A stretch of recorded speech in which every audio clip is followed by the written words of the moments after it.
అయితే ఈ కామారెడ్డి 19, ఈ 16 బీజేపీ, ఇక్కడ వీళ్ళు బీఆర్ఎస్, ఒక ముగ్గురు స్వతంత్రులు గెలిచారు, ముగ్గురు ఇండిపెండెంట్లు. అయితే ఇక్కడ చిత్రం ఏంటంటే ఈ ఉన్న 49లా ఒక్కసారి చూడండి, ఇగో వీళ్ళకి మెజార్టీ రాలే, 19 రిపోర్ట్ లేదు. మొత్తం ఎంత రావాలి?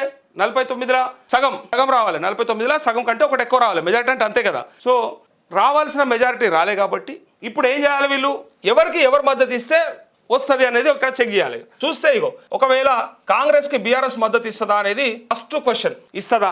సాధ్యం అవుతుందా? అట్లున్నదా?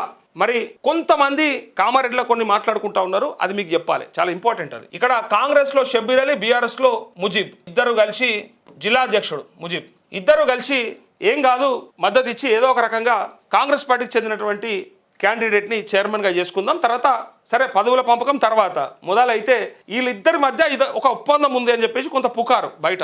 వీళ్ళిద్దరూ కలిసిపోతారు, అవసరమైతే వాళ్ళు వాళ్ళ వ్యక్తిని ఎవరన్నా పెట్టుకోవడానికి ప్రయత్నం చేస్తారు అని చెప్పేసి కూడా అంటా ఉన్నారు. ఎందుకంటే బీజేపీకి వ్యతిరేకంగా ఉండాలి కాబట్టి.